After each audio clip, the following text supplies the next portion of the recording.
We are up against a binary that too many people still feel emotionally attached to protecting, even when protecting it requires denying other people their humanity and keeping us all from freedom.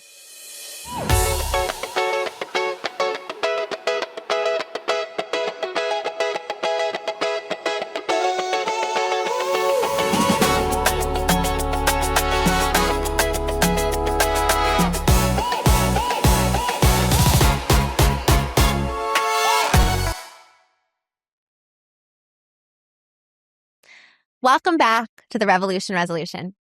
I'm Malaika Tubbs. Over the last several episodes, we've been talking about what we are truly up against.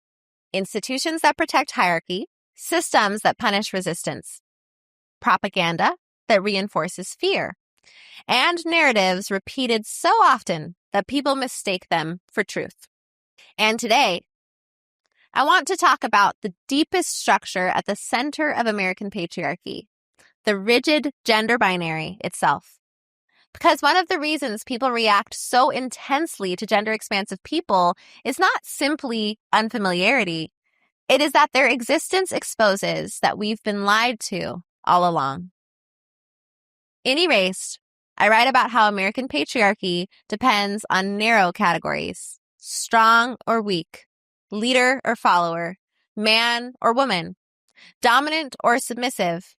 And these categories are not presented as social constructions. They are presented as natural, divine, unchangeable. But if these roles were truly natural, they would not require so much policing. They would not require laws, harassment, humiliation, violence, media manipulation, or fear campaigns to maintain them. One of the people who helped me understand this more deeply is Alok Vaid-Menon.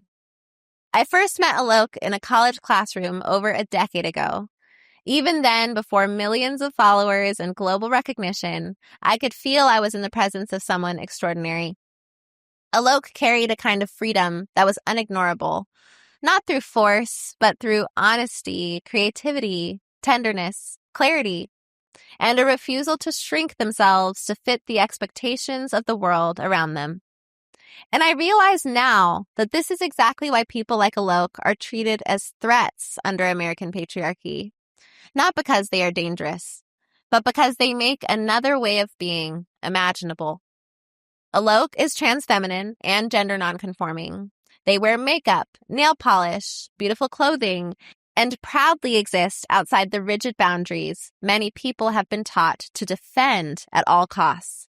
And because of that, they experience constant harassment. People yell slurs at them in public. Strangers threaten them. Online comments flood in, telling them they are disgusting, unnatural, or wrong simply for existing visibly as themselves. And this violence does not emerge in isolation. It grows from generations of messaging that taught Americans that people who exist outside the gender binary are dangerous, ridiculous, or less deserving of humanity. For decades, trans and gender diverse people were either erased from media entirely or represented only as jokes, criminals, victims, or spectacles. And these portrayals caused deep harm. Because when people do not see others represented as full human beings, it becomes easier to deny their humanity in real life. The United States also has a long history of criminalizing gender nonconformity directly. Cities across the country once made it illegal to wear clothing not associated with your assigned sex. People were arrested, publicly shamed, and endangered simply for expressing themselves outside rigid gender expectations. And even today, we continue seeing laws and policies targeting trans and gender-expansive people, especially children. This is important to understand clearly. The backlash we are witnessing right now is not happening because gender-diverse people suddenly appeared. The backlash is happening because more people are living visibly outside the binary, and visibility threatens systems built on rigid categories. Because once people begin realizing masculinity and femininity are far more expansive than they were taught, the hierarchy itself starts to crumble. This is why propaganda vilifying gender-expansive people is so pervasive. It transforms human beings into symbols people feel entitled to attack. And one of the most heartbreaking parts of all of this is that the people defending the binary by all means are clearly trapped by it themselves. Alok often speaks about how we are all taught to suppress parts of ourselves.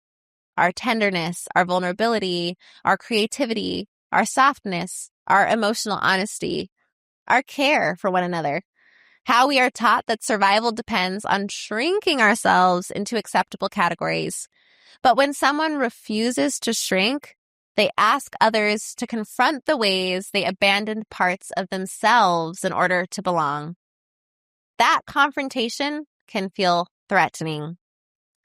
The rage directed at people living freely says less about them and more about the fear and repression still living inside the people attacking them.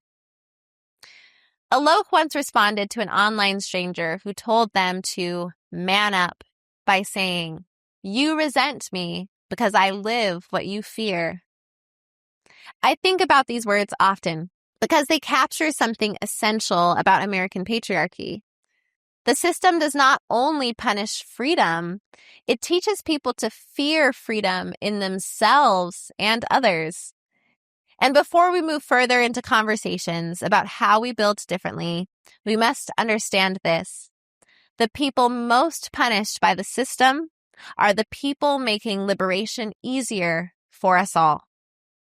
So today, I want to leave you with a few questions. What parts of yourself were you taught to suppress in order to belong?